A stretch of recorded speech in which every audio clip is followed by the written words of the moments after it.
On September 20th, 2017, an 18-year-old girl leaves a motel in Queens, New York, and seemingly disappears without a trace. Her cell phone last pings in Jamaica, Queens, around the same time she went missing. However, aside from some strange activity on her Facebook account in 2021, no one has seen or heard from her again. You're listening to the Mysterious Brews podcast, and tonight we bring you the case of Corinna Slusser.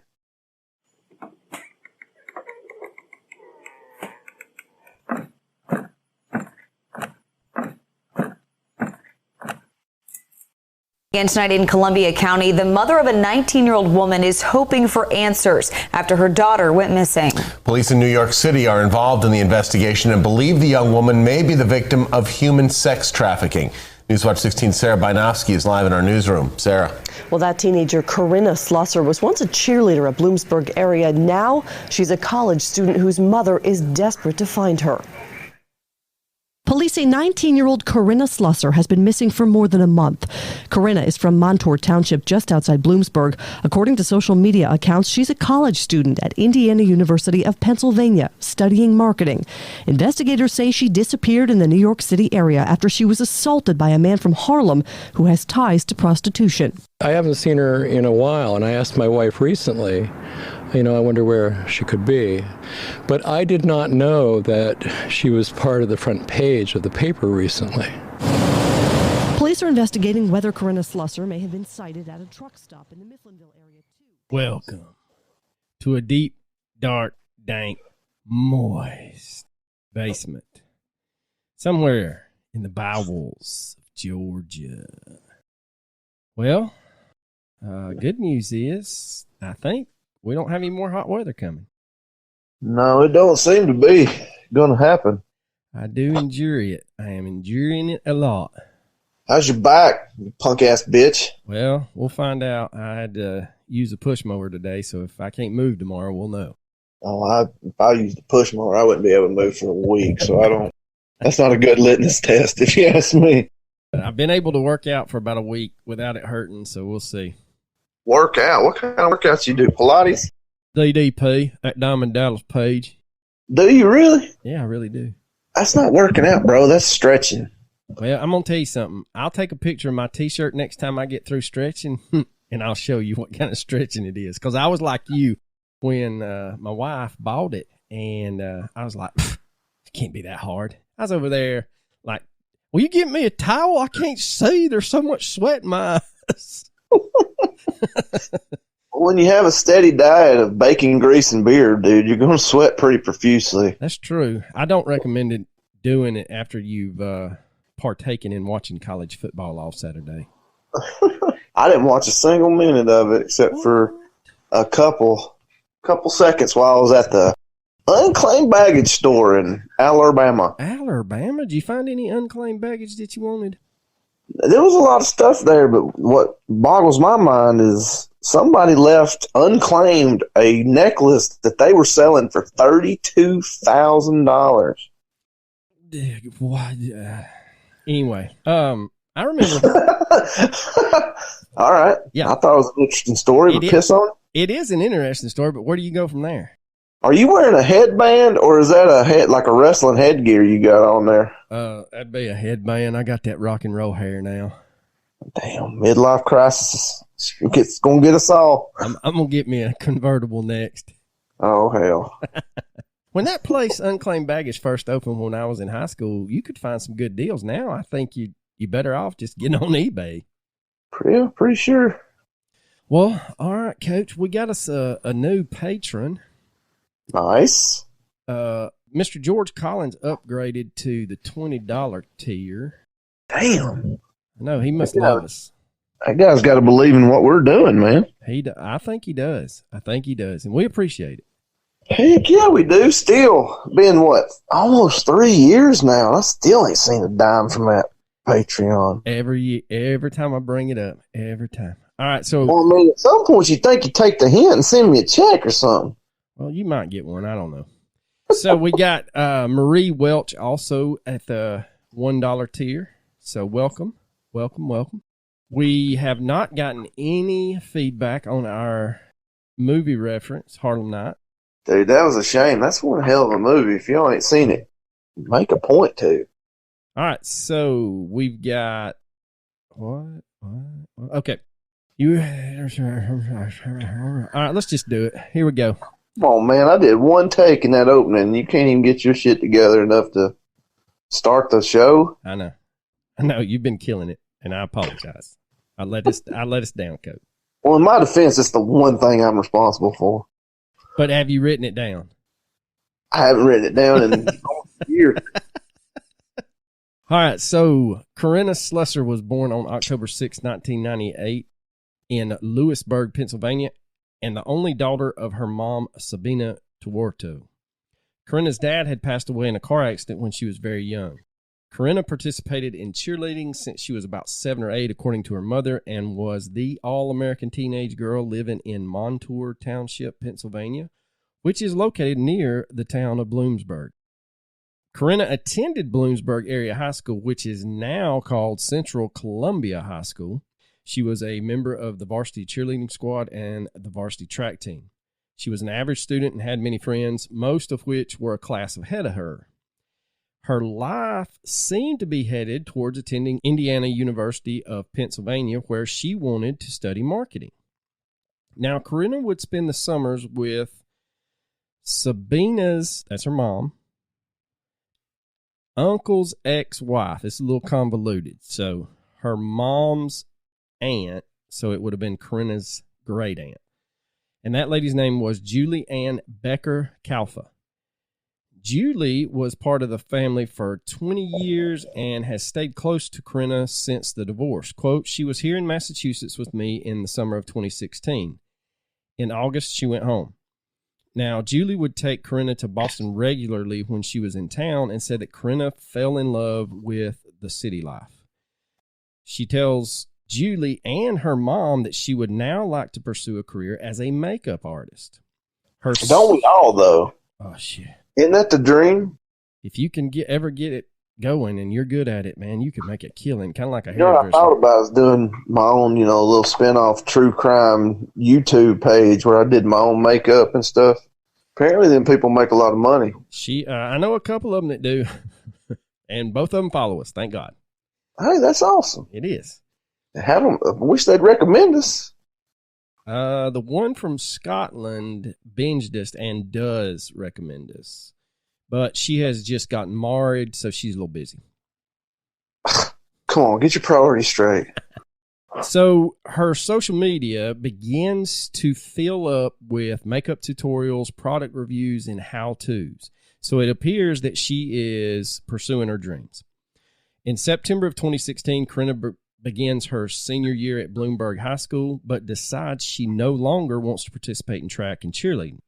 Her grades start to drop. Since most all of her friends had graduated the year before, she begins hanging with a different crowd. Now, while this is going on, her and her mom begin fighting and butting heads. Just 1 week before her 18th birthday, Corinna and a friend are arrested for shoplifting at the local Dollar General. And yes, boys and girls from the South, they got them in Pennsylvania. Let me tell you something. My ride home from jiu-jitsu, once I get off the intrastate, is probably 14 miles, maybe less than that. There are 5. It's almost as good as Waffle House. I saw a statistic that they showed the continental U.S. and that each state had the number of Waffle House restaurants in it. Georgia's was like 476. I think the next closest one was like 127. Good Lord. There may be a Dollar General and a Waffle House within spitting distance of each other. So she's arrested at the local Dollar General, and then she becomes defiant even more and begins skipping school and starts drinking and smoking pot on a regular basis, according to her mother. Now, that's terrible. That's just terrible. Who does that? At 18. Name one person you know that starts drinking and smoking pot at 18. It's probably never happened. It certainly didn't happen to me. Certainly didn't happen in the South where I grew up. So the fighting with her mom starts ratcheting up, and right before Christmas break, Corinna tells her mom that she is not going back to school. Sabina tries to explain to her that she only has one semester left, and once she's done with that, she can make her own choices about what she wants to do. So Corinna drops out of Bloomsburg High School and begins attending an online charter school that Sabina enrolled her at. Now, while she was technically enrolled in this online charter school, she never attended her online classes, and she would ultimately quit school altogether. And according to the old Google machine, she was just one course shy of receiving her high school diploma. Dang. Yeah. Man, if you get that close, you might as well go, I know, man. Don't get it. I fight it every day. Every day. Oh, I used to. I don't anymore. You just got to worry about snot bubbles and boogers. Maybe a wet diaper. I don't deal with the diapers, thank God, but the rest of it, yeah, you ain't kidding. There's a bunch of that. Now, Sabina is trying to keep Corinna on the straight and narrow, but she is a single mom who is working double shifts as a nurse to provide for her and Corinna, and she is not there 24/7 to keep an eye on her. Now, it was around this time that Corinna asked if she could move in and live with her great aunt Julie. Now, according to Julie, both she and Sabina had agreed that the move would happen during Corinna's winter break from school. The plans, however, are halted by Julie when she discovers some unnerving information about Corinna's last trip to see her. Quote, just before she was about to move in, my sons tell me that she had gotten up to no good during the summer without me knowing about it. I was about to go away for 2 weeks in December, so I told Corinna and Sabina she would not be allowed to move in until January when I got home. They both were not happy. So Sabina receives text messages from Corinna telling her, quote, Mom, I need things to change. I need to be happy. I lost motivation and goals because of how unhappy I've been. I hate myself and I need to teach myself to love me and you. I want us to do it together. I don't want to be your disappointment, but I am sorry. I need you, Mommy. I want you to help me. End quote. In April of 2017, Corinna attempts to kill herself by swallowing 50 500 milligram acetaminophen pills at her house. And according to her mom, basically, she took the whole bottle of Tylenol that was in the medicine cabinet. Phew. Yeah. That seems like enough to me. Well, one of Corinna's friends calls Sabina at work and tells Sabina that Corinna has been rushed to the emergency room in Bloomsburg. Now, Corinna is transferred to the ICU at Geisinger Medical Center in Danville, Pennsylvania, where the doctors are telling her mom that Corinna's liver is failing. And they inform Sabina that Corinna may need a liver transplant. Sheesh. How old was she? Like 18? She had just turned 18. Dang. So more than a week later, Corinna recovers but is hospitalized on a psychiatric hold for 3 days. Another friend of Corinna's explains that when she visited her in the hospital, Corinna was texting, quote, a guy from New York, end quote.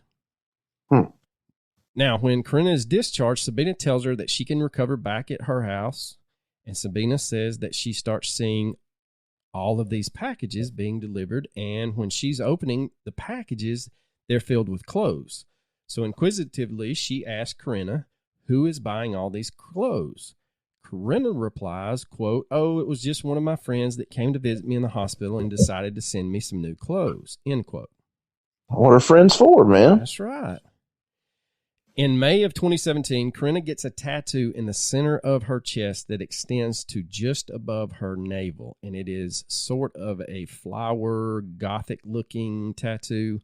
We will post a picture of it on our socials, but that is one distinguishing thing about her. And when Sabina sees it, she flips out and says, who paid for that? Corinna tells her mom that she went to watch her friend get tattooed and the friend paid for her to get one. Sabina would state that by June, quote, she was getting in trouble. She got fines for underage drinking. Honestly, I noticed that everything was changing with her. She was kind of out of control. I didn't know how to handle her by myself. Then, all of a sudden, she packed all of her clothes, and that was it. I never saw her again. Corinna would move out and in with some friends in nearby Hazleton, Pennsylvania, and she began working at the local Applebee's. By this time, Corinna is 18, and her mom cannot legally do anything to stop her. So just a few weeks later, Corinna was now more frequently partaking in the alcohol and the marijuana. Oh, what? No, what? She was taking in marijuana cigarettes. She was smoking them. The left-handers. The left-handers.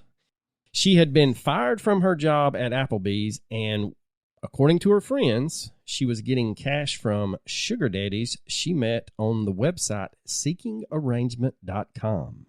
See, that's not fair, man. All these girls doing that and then the OnlyFans. I mean, I'm trying to sell pictures of my feet to no luck. I just don't understand. I'm telling you, I've heard the vetting process is a little strenuous. I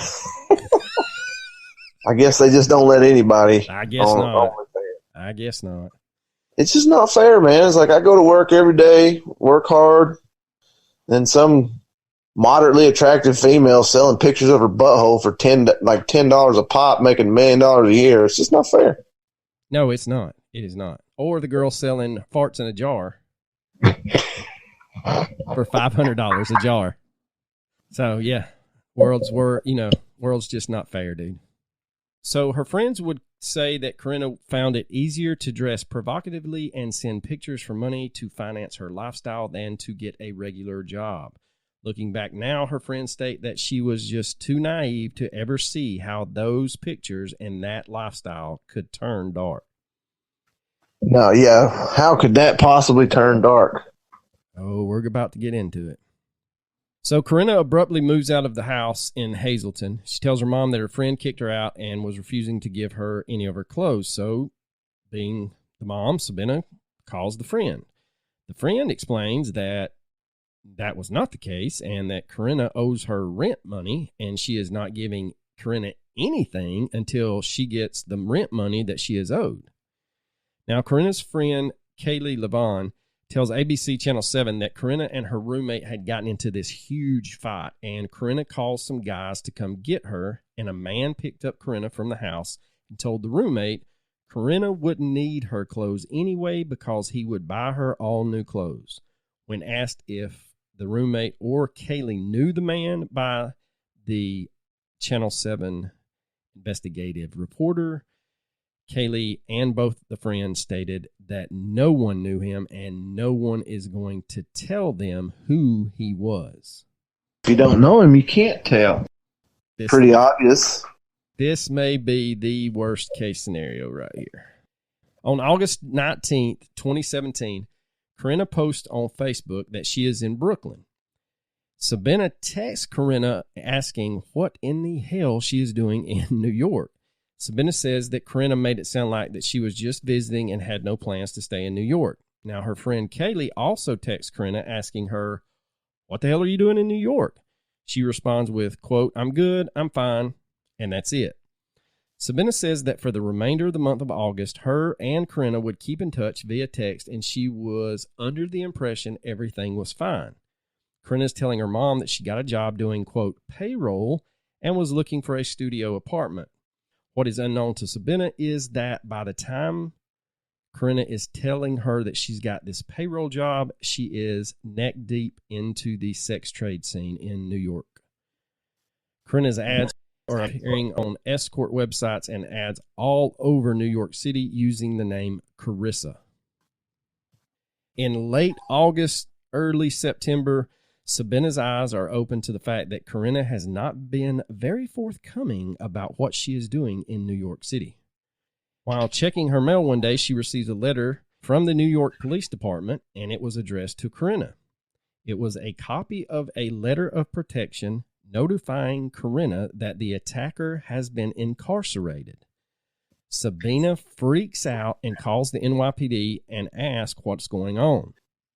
The NYPD explains that the order of protection names a 32-year-old man named Giovanni Pagero as the defendant.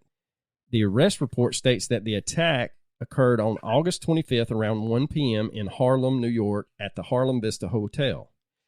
A TPO, or temporary restraining order, was put in place. At the time of the assault on Corinna, Giovanni had been arrested 9 times and had been convicted of burglary, robbery, sex trafficking, promoting prostitutions, assault, harassment, criminal mischief, possessing and selling drugs, resisting arrest, and disorderly conduct.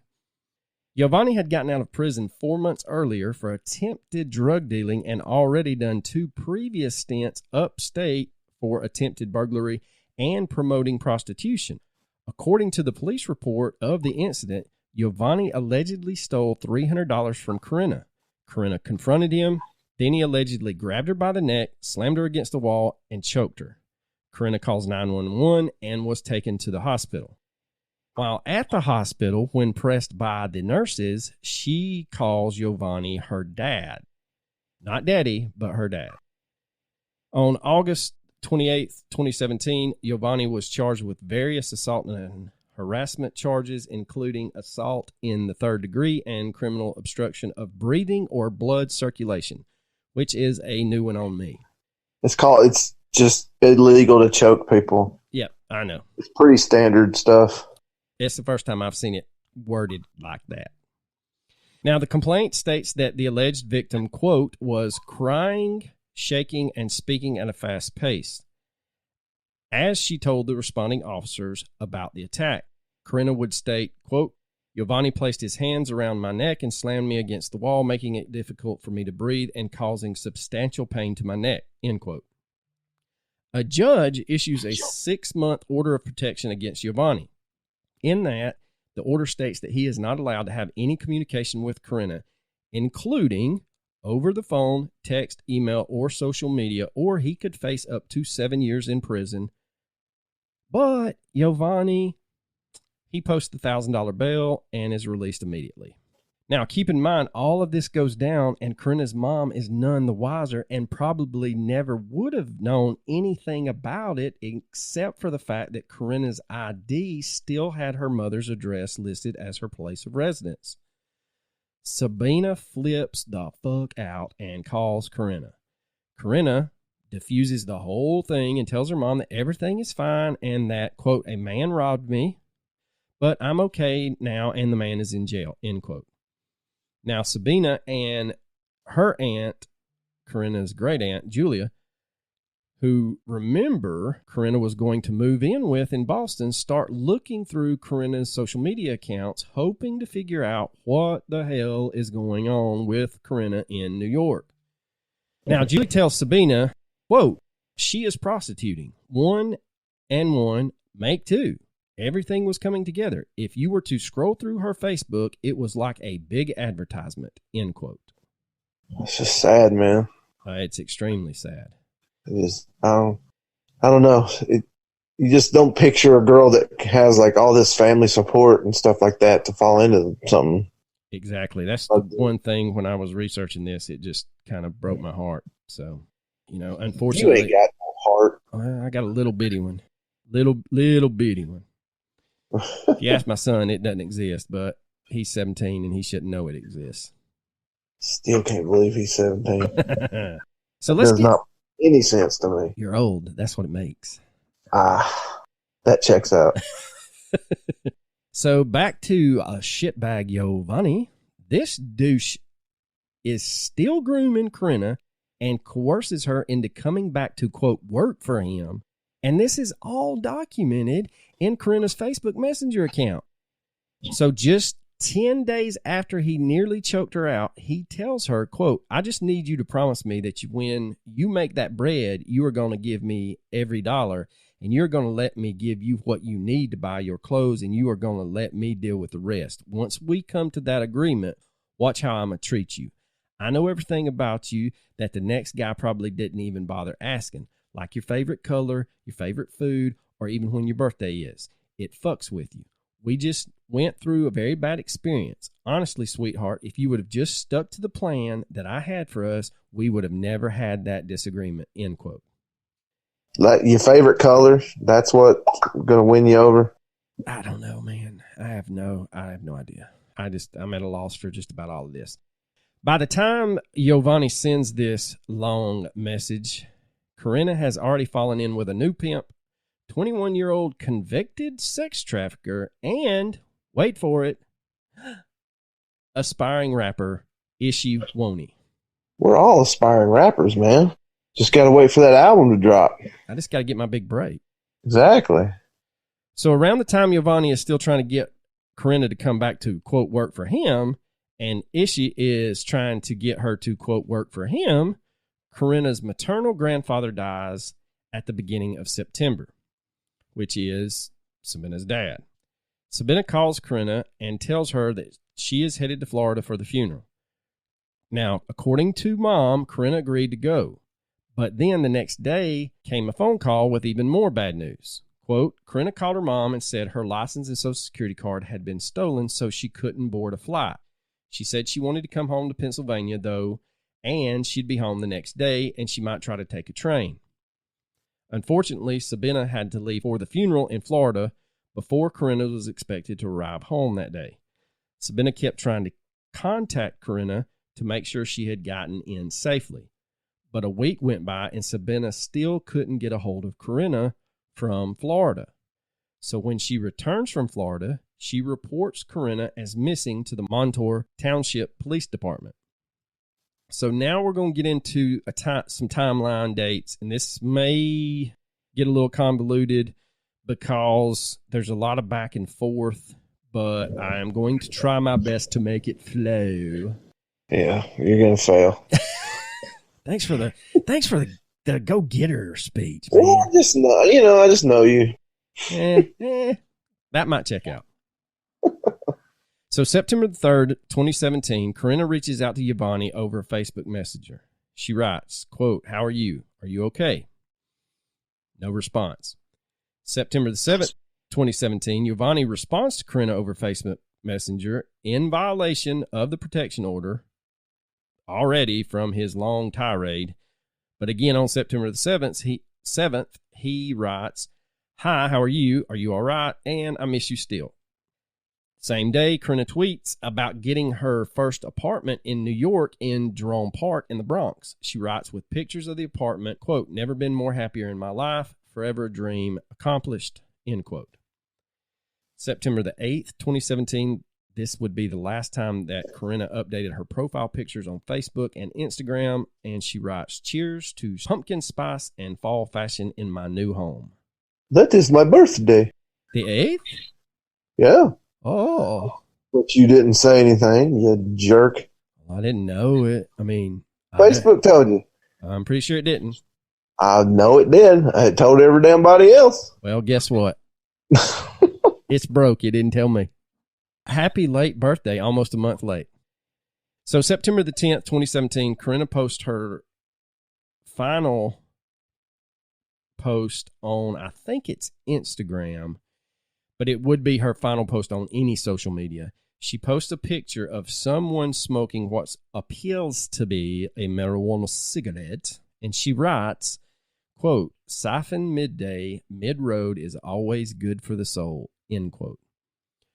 Now, the person in the picture cannot be identified. Authorities would state that they are not sure whether the person in the picture is even a man or a woman. The location of the Instagram post is in the Bronx, however. Now, between the dates of September the 10th and September the 20th of 2017, Ishiwoni and Corinna exchanged 806 text messages.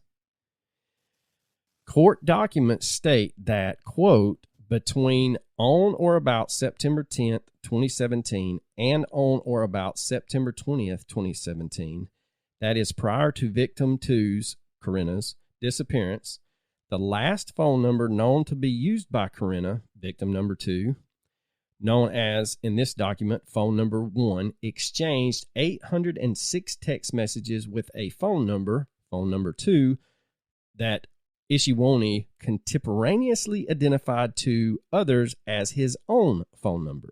Yeah, that indicates an argument to me. That you don't just text back and forth 800 times unless you've got a couple points to make. I mean, you're averaging 80 texts a day for 10 days. Yeah, we say it like that. I mean, that's a lot, but yeah, okay. I don't know. It's still a lot to me. Maybe they're in love. Maybe so. Maybe they're flirting. Probably not. You don't think so? He is a convicted sex trafficker. Sex traffickers can fall in love, Well, that is true. Heartless person. Sometimes you just said I didn't have a heart, so I'm just living up to my name. Well, that's true, but I'm just reiterating that point. So on September 11th, 2017, Corinna's aunt sends Corinna several text messages trying to check in with her after hearing that Corinna was assaulted. Quote, "I just found out what had been going on with my favorite niece," she wrote. "Going on, ? Not much is going on. What you mean?" Corinna responded. Julie responds and asks Corinna about the man who hurt her. Corinna said her aunt shouldn't worry because that man's in jail, which is a lie because Corinna had been communicating with Giovanni over Facebook Messenger. And then she responds to Julie with, quote, "Well, that won't happen again." So September the 16th, 2017, around 11:27 p.m., Ishiwoni sends a picture to Corinna over Facebook Messenger of himself, Corinna, and another woman. The other woman would later be identified as one of Woni's sex trafficking victims. She was also advertised with Corinna as a, quote, two-girl special.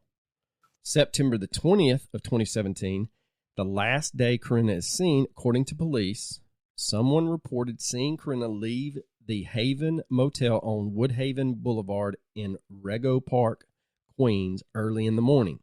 Prosecutors believe Ishiwoni was with Corinna at the motel that morning. Police told Corinna's mother that the Haven Motel, quote, had no working surveillance cameras. Imagine that. Around 5:40 a.m. on the same day, Corinna leaves her friend Kaylee a voicemail. Katie, as soon as you wake up, you better tell me everything that happened with he cheated on you for 2 months and you know? You need to tell me everything. Text me everything. Tell me if you're okay. All right. Kaylee says that it is Corinna on the voicemail, and she sounds extremely panicked, and her voice sounds frantic. Very cryptic. Now, the same day, around between 5 and 6 p.m., Corinna calls her mother and says she wants to come home. This is when Sabina tells her that she has to go to Florida for the funeral, and they'll talk when she gets back. That's where all the Social Securities and her last ID has been stolen. So that's when that all occurred. Now, that same day around 7:04, she would send Giovanni a Facebook message asking to come see him. She wrote, quote, "Please let me come. If not, I could be locked up." She goes on to explain that a man left her at a short stay motel with no money and no food. Quote, "I'm just scared to come to you because of everything," which alludes to him choking the shit out of her. Now, Giovanni would text back that he would come pick Corinna up, but only if she was willing to get back to, quote, work. Corinna fires back, quote, "If you missed me, you wouldn't say first thing, is she going to work for me? You'd be worried about my well-being and get with me without stipulation. You care about money, not me." After a few hours pass, around 10:34 on September 20th, Corinna texts appear to be more desperate, asking for Giovanni's help, and the two make plans to meet up. Giovanni tries to call Corinna over Facebook, but she does not pick up. This is the last Facebook interaction between Corinna and Giovanni. It is not known if Giovanni ever met Corinna that night. So we get to September 24th of 2017. Sabina leaves Pennsylvania for the funeral, and that morning, around 10:48 a.m., Ishiwoni attempts to call Corinna over Facebook. She doesn't answer. Towards the end of September of 2017, after Sabina's father's funeral, she tries reaching out to Corinna, but the phone is going straight to voicemail, and Corinna is not responding to any text messages. October the 1st of 2017, Sabina returns to Bloomsburg. She gets in touch with Corinna's friends who say they've not heard from Corinna either. Now, it's either October the 2nd or October the 3rd, depending on what article you read, but Sabina files a missing persons report with the Montour Township Police Department in Bloomsburg, Pennsylvania. A subsequent investigative report shows that the Montour Township Police spoke with the Manhattan District Attorney's Office about Corinna's case and the order of protection she had against Giovanni. According to the Montour Township report, the Manhattan DA's office told them, quote, given Giovanni's background, there is a concern that he may be holding Corinna against her will and prostituting her out for money, end quote. So Montour Township tells Sabina that contacting the DA's office in Manhattan is about all they can do, and that if she wants to take it further, she needs to actually go to New York and file a missing persons report there. So Sabina gets a friend of hers, and the two women drive to Jersey, and from Jersey, they take a train over to the city. Sabina said that they are getting the runaround and going from precinct to precinct trying to file this missing persons report, which is asinine. Just take the damn report. Somewhere between precincts, they come across two female NYPD officers, and they ask them if they have seen or heard anything about Corinna. The two officers are like, quote, yeah, we know your daughter and we know Giovanni. We were the responding officers that night. She called and filed the charges, end quote. So the two officers direct Sabina and her friend to the 30th precinct, and when they get to the precinct, everybody there knows good old Giovanni. Now, two officers would state that they will be more than happy to go ask Giovanni at his residence about Corinna. So Sabina is a nervous wreck, thinking that they are going to get him and bring him in and find out where Corinna is. The two officers arrive back at the station and tell Sabina, quote, yeah, we spoke to him. He doesn't know where she is and has not spoken to her since the protection order was issued. And that's it. And that's a lie. Nothing else from the officers. I mean, he said he hadn't talked to her. So, I mean, what do you want us to do? I mean, he wouldn't lie. I mean, the man's not been arrested 9 times for everything under the sun. For fuck's sake. So around October 2021, an investigative journalist named Kristen Thorne reaches out to the Manhattan DA's office to inquire about why they did not follow up with the NYPD after telling Montour Township that, quote, given Giovanni's background, there is concern that he may be holding Corinna against her will and prostituting her out for money.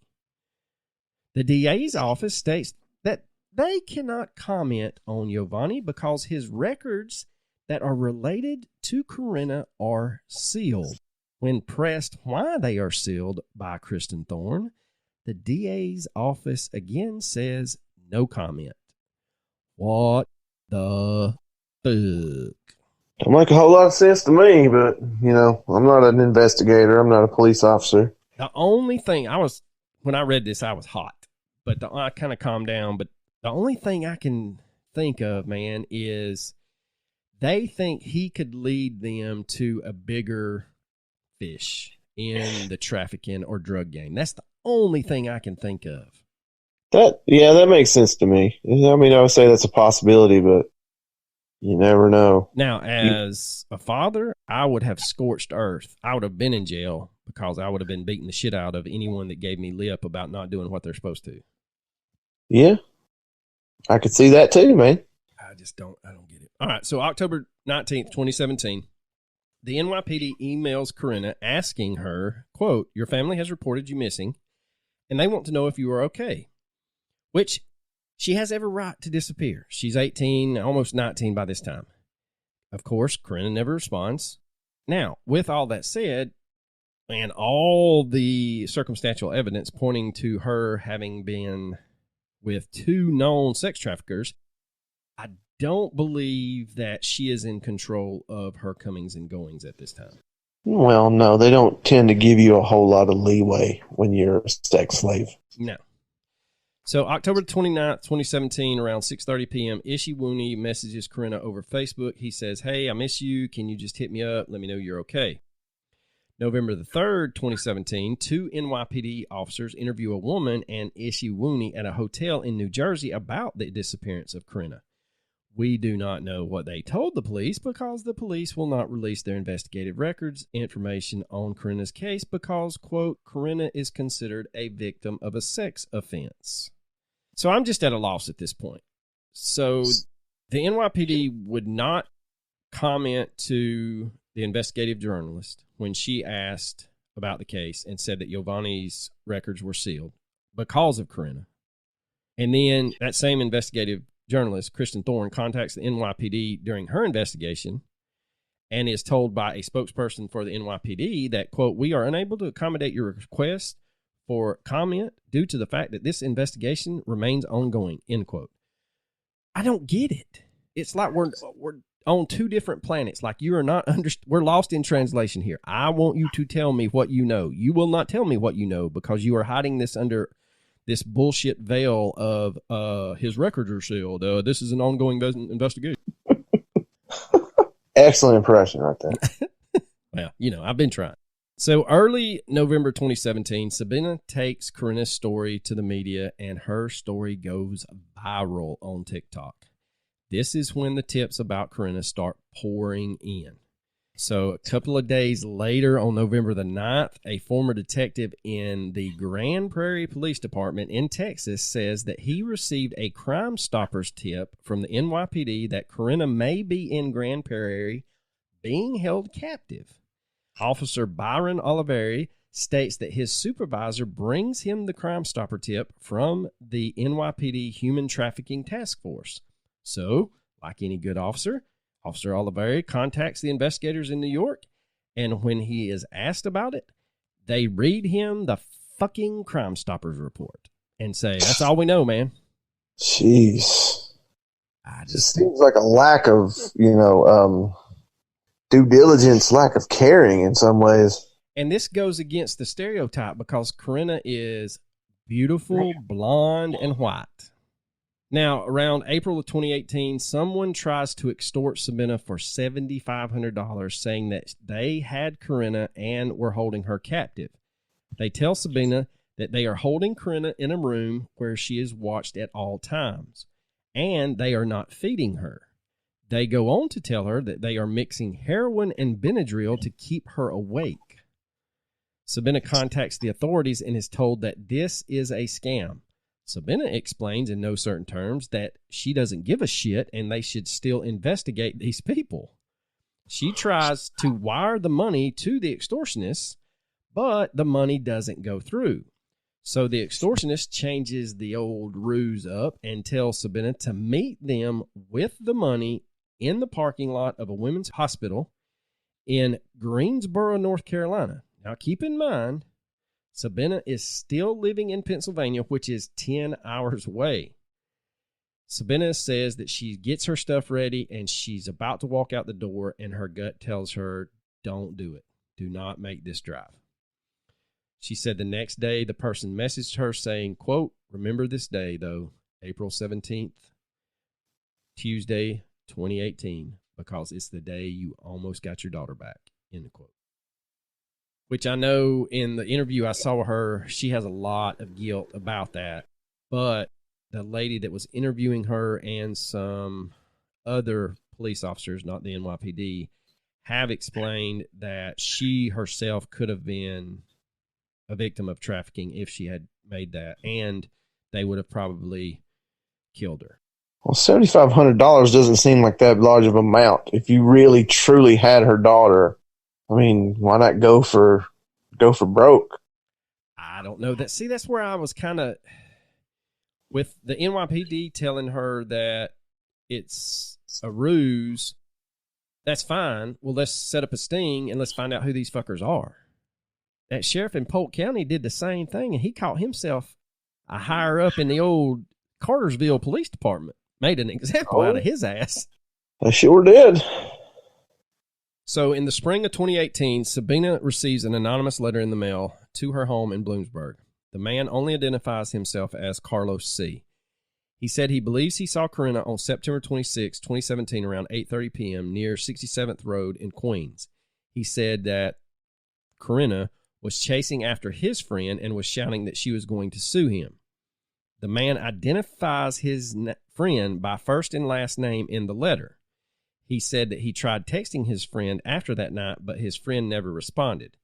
He explains to Sabina in the letter that he does not want to give her the friend's address due to him being heavily connected with certain criminal aspects in the man's current neighborhood. That same time, the FBI becomes involved in the investigation. They come to Sabina's home and they search Corinna's room in Bloomsburg, and they take some of Corinna's personal items and get a DNA sample from Sabina in case they find Corinna's body or other evidence of what may have happened to her. The FBI tells Sabina that Corinna's phone was last pinged in Jamaica, Queens. Now, the tower that her phone was pinged off of is not very far from where the man named Carlos C. says he saw Corinna. February 26th of 2018, police arrest Ishiwoni at a hotel in New Jersey for possession of drugs and for allegedly assaulting the woman who is pictured in the photo that Woni sent to Corinna over Facebook Messenger on September 16th, 2017. Fast forward to May of 2018, Giovanni Pagero and Marcus McWright are charged with promoting prostitution in Manhattan. The Manhattan DA will not tell who the prostitution charges involve, but according to court documents, Giovanni and McWright between June 7th, 2017 and October 13th of 2017, quote, knowingly advanced and profited by prostitution by managing, supervising, controlling, and owning, either alone or in association with others, a house of prostitution and a prostitution business and enterprise involving prostitution activity by two or more persons for prostitution, end quote. Sabina said that investigators told her that McWright posted online sex advertisements for Corinna. On October 31st of 2018, Ishiwoni is arrested on federal charges for sex trafficking Corinna and the woman pictured in the Facebook photo that he sent to Corinna's Facebook. September 16th, the FBI Assistant Director in Charge, William F. Sweeney Jr., said in a press release, quote, as alleged, Woni compelled his victim to engage in prostitution through force and coercion, and he used both this victim and Corinna Slusser, who has been missing since September 2017, in an online advertisements promoting prostitution. November 28th of 2018, Ishiwoni is sentenced to 15 years in federal prison. During the sentencing, Sabina pleaded with Ishi to tell her where Corinna is. His lawyer tells the judge that Ishi would like to answer Sabina's questions. Mr. Woni stands up in the courtroom, turns around, looks at Corinna's mother, Sabina, and says, quote, I don't know where your daughter is. I don't know if she's dead or alive, but I'm praying that she is. God, oh man, that's got to be hard to hear. But I mean, I kind of want to believe the guy, you know. He doesn't really have that much to lose, you know. So from what I can tell, he seems genuine in his courtroom exchange. And I think since he's going away for 15 years, short of him killing her, he would have told her where her daughter was at if he had known. Now, January of 2019, Sabina is at her wit's end because she feels like the investigation has stalled and she is not being contacted. So she sends a letter to the White House and President Donald Trump expressing her frustration with the FBI in New York, who she says is not responding to her calls and emails. The next month, on February 14th, 2019, she receives a response from the White House regarding her email, and in the letter it says, quote, White House staff reviewed your correspondence and is forwarding it to the appropriate federal agency to further action. Sabina said FBI officers in New York immediately reach out and apologize for not returning her messages. Imagine that. Yeah. Journalist Kristen Thorne requested an interview with someone from the FBI in New York to discuss Corinna's case, but was told, quote, we still don't have a comment. In the spring of 2019, Sabina buys a phone and connects it to Corinna's phone number. And as soon as she does, all of Corinna's photos, apps, calendar reminders, and emails load onto the phone. But none of her text messages or her call log ever appears. They are completely gone. The FBI asked if they can have the phone, so Sabina turns it over to them. She then says that the FBI gave the phone back to her approximately 2 months later, but did not tell her anything about what they may or may not have found on the phone. Now, it is around this time that the FBI tries to tell Sabina that they are doing what they can, but here's the shocker, because I would have punched the guy or lady.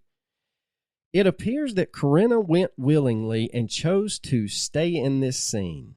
And just break all contact with every human being that she's ever been in contact with. Yeah, that's totally normal activity. Well, Sabina's not having it, and she tells them that when someone like her daughter, who lived and breathed on social media and tweeted and took pictures and logged in and checked in everywhere, all of a sudden stops using it, that's a red flag, and that person is missing. And she's got a great point. January 15th of 2020, around 11:18 a.m., Sabina confronts Giovanni Pagero at one of his court hearings in Manhattan. And there's a video on YouTube where Sabina actually records her exchange with Giovanni in the hallway of the courtroom. If you want to look at it, you can. It's subtitled and a little muffled, but basically Giovanni tells Sabina that he thinks Corinna is alive, but she is, quote, exploring the city. Oh my God. Yeah. Exploring the city. He goes on to tell Sabina that he never attacked Corinna in that Harlem Vista hotel, and the assault charges were dropped. You know why they were dropped there, dumbass? Is because the person that made the charges against you is fucking missing and couldn't appear in court. Yeah, that's kind of convenient, ain't it? Yeah. This guy's a grade A POS. February 21st of 2020, Marcus McWright of Forest Hills, Queens, is convicted of promoting prostitution. He is released from prison 1 fucking month later after being convicted of promoting prostitution. Now, according to Kristen, the investigative reporter from Channel 7 up there, she believes genius Marcus McWright was released because of the overcrowding and the pandemic of COVID-19, as the city was trying to clear its prison. I mean, she may be on. I mean, that might be a good point. Why don't you let the guy that you arrested for less than a dime bag of marijuana go and keep this piece of shit that's been promoting prostitution in jail? Well, I'm sure they did let the dime bag guy go. You don't know that. You don't have those statistics. I may have those statistics, and you just may be misinformed, sir. So on June 4th of 2021, around 9:51 p.m., an NYPD officer arrests old Giovanni near Times Square. The officer said he spotted Giovanni selling the crack rock in Times Square. And when he searches Giovanni, he said he found several plastic bags with crack rocks in it. So a judge remands Giovanni without bail. But in the shit show that has followed so far, on October the 25th of 2021, Giovanni Pagero is only sentenced to 2 to 5 years in New York State prison on drugs and prostitution charges. Well, this could have, you don't know if that was crack or not. It could have been like, bagged up flakes of soap or something. He got a stick of that rock candy from Cracker Barrel. Yeah, exactly. He just likes the old-timey atmosphere. I guess so. He is currently, or he was at the time, being housed at Bear Hill Correctional Facility in Malone, New York. And he was, or could be, released as early as Monday of this week, October 2nd, 2020. No, I'm sorry. October 2nd, 2023, a week from this Monday. A week. Shit, a year from this Monday. Dang, I'm getting it all wrong. The New York Post went to Rikers Island to ask Giovanni about what happened to Corinna. And he was adamant that he was not the last person with her. Quote, "Look at the internet. I wasn't the last person who was with her. I don't know anything about that." Okay. She was the last one you contacted, and you said you was going to meet up with her and help her out. So I guess 2 to 5 is better than 25 to life.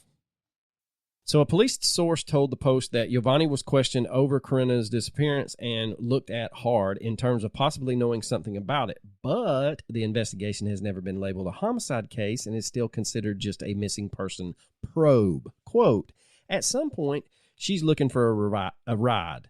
Giovanni says he wanted her to behave. She didn't seem willing to comply, and then at some point, she falls off the radar, the police informant says. November 13th of 2021, Corinna's social media accounts magically start showing activity. Sabina said that she has not used Corinna's accounts, so it leads her to believe either Corinna is alive or someone had access to her phone and her accounts.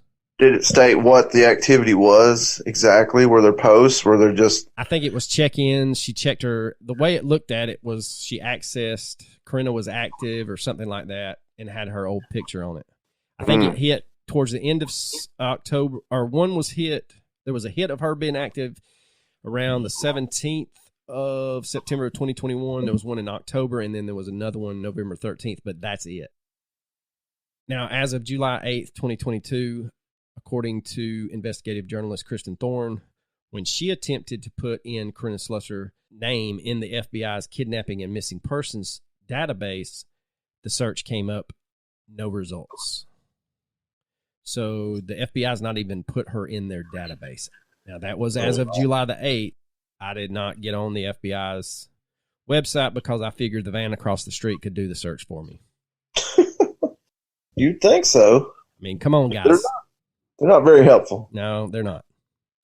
Now, in the years since Corinna's disappearance, the Facebook page has been set up in her name.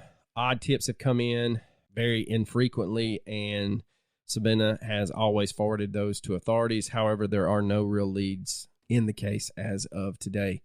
Sabina has since left Pennsylvania and is now living in Jacksonville, North Carolina. She told the Post, quote, I feel hopeless. I waited as long as I could for Corinna, and she wasn't returning, and it's depressing. Sometimes I don't even want to, I just don't want to be here anymore, end quote. And that right there, ladies and gentlemen, is a mother at her wit's end. She did everything she could do as a single parent to raise her daughter, provide for her by working double shifts as a nurse, thinking that she was doing the right thing. And the nightmare just happened. Awful. It is, man.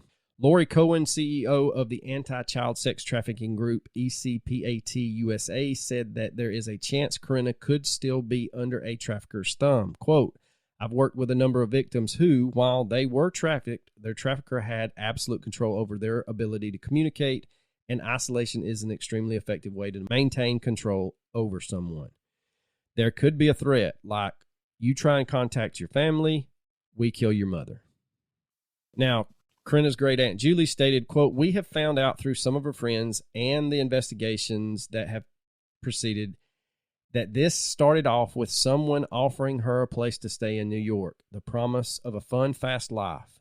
That evolved into dinner dates and the party atmosphere, which in turn turned into her never coming back to Pennsylvania. Julie goes on to state that Corinna's family believes the man who offered her a place to stay was Giovanni, and they also believe Corinna is now being held against her will in a sex trafficking ring.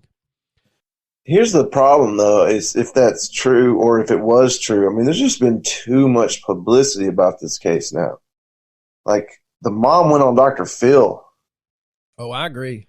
So, unfortunately, I mean, I hate to say it, if what the idea of the theories are true, man, they're not going to be pimping her out with that recognizable of a face. The only thing that I think the family's holding on to is that she was shipped overseas. Now, I don't know if that is even a viable theory or not. I couldn't find anything. For her being alive, that would probably be the most likely scenario if she was in sex trafficking and whatnot, being held against her will. Why not sell her overseas where it's not as, prevalent of a case? Her face is recognizable. Yeah, she's a gorgeous young lady.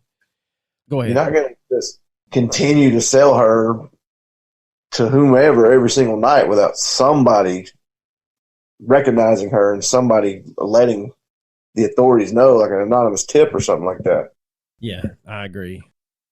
Now, unfortunately, Corinna is a textbook case of the trafficking epidemic. She is one of thousands in New York City. Despite allegedly being one of thousands, Corinna does not fit the stereotype that the public has of such a epidemic.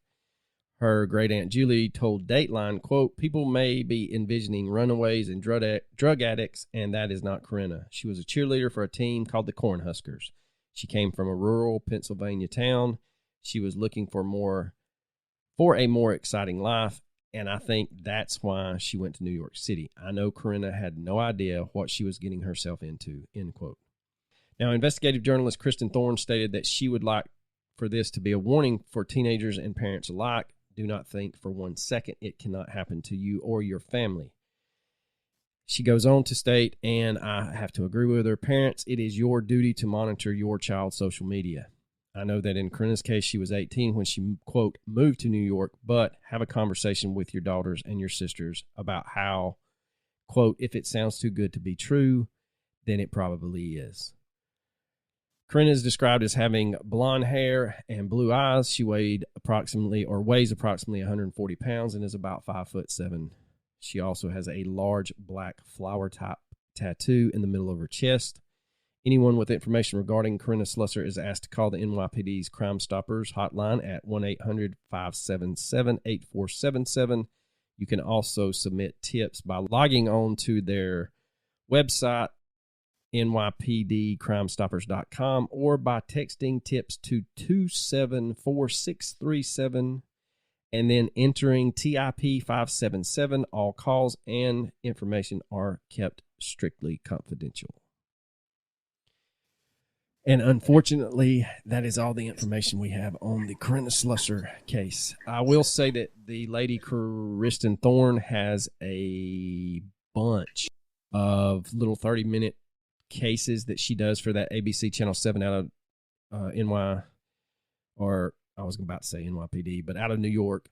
So if you're interested, she has a great, I think it's about 28-minute long video on Corinna. There's a lot of things that she goes into. There's an interview with Sabina on there. So, and then again, it's all over YouTube if you want to look at it. Yeah, the Dr. Phil episode's on YouTube as well. Yeah, it's just heartbreaking, man. I mean, a little rural town in Pennsylvania, you never fucking know, dude. No. It's a dangerous world out there, man. I think we've covered that topic on several occasions. Yeah, the more I researched this one, the sicker I got at just how this poor young lady was just naive and thought that these guys wanted the best for her, and then she found herself in a situation she couldn't get out of, unfortunately. Yeah, I think that's most likely is the case, and it's very sad, but it happens, and you need to be aware. People need to be aware that these things are possible. And I want to kind of reiterate what Kristen Thorne said.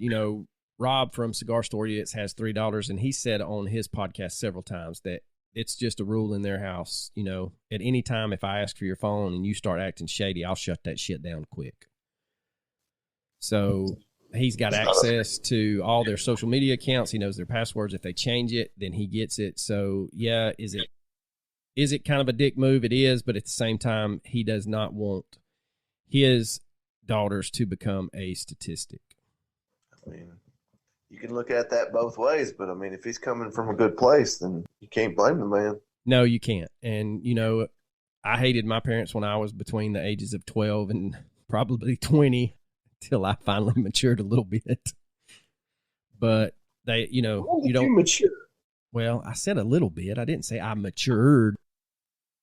Well, as of tonight's recording, if you are a Braves fan, they actually beat the Marlins and won the division. They beat the Mets. Nobody cares. Nobody will give a shit until they get to the championship series. Now, I don't really follow baseball, but I had a buddy that does, and he, I always check up with him. I was like, man, how the Braves doing? He's like, oh, they crapped the bed, man. They're done. It's over. I was like, oh, that sucks. And then, 2 days later, we're first in the division. I was like, dude, you don't know shit. Like, yeah, they swept the Mets, man. And for somebody who watches every game, you don't know a whole lot, buddy. Yeah. They sweep the Mets, go down to Miami and shit the bed last night and actually pull one out of their ass tonight 2-1 and win the division. Nice. Maybe they'll repeat. That would be sweet. All right, what's your recommendation there, Slappy? I'm going to recommend the YouTube page Top 10 Central. I've been watching a whole lot of their Karen videos lately. I've never experienced a Karen in real life. Speaking of Karens, but they're everywhere. While I was waiting on you to return from your jiu-jitsu, there was a TikTok video where a Karen was in a courtroom and she tried to pull her Karen on a judge, and the judge had her ass arrested. It was fucking hilarious. She was like, spits at the judge. Yeah, she stopped her mid-sentence and she goes, "Ma'am, look around. Do you see where it says Burger King anywhere in here?" And the lady goes, "No." And she goes, "You're right. You can't have it your way. You're going to have it mine. Bailiff, arrest her ass." Oh. Oh. You know what you always say. You played stupid games. Amen. You win stupid prizes.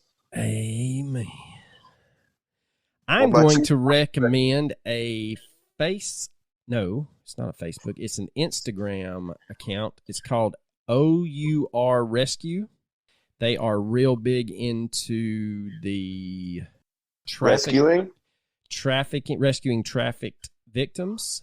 These things do not get reported like they should. They have some huge success stories. So our Rescue, OUR, it's a yellow looking background and the hour looks like a chainlet, but we'll put a link to that on our socials. Y'all go follow them. They're doing a lot of good work out there. So you got anything else there, Slapnut? Let's see. Hold on. Let me look. I don't. Deuces.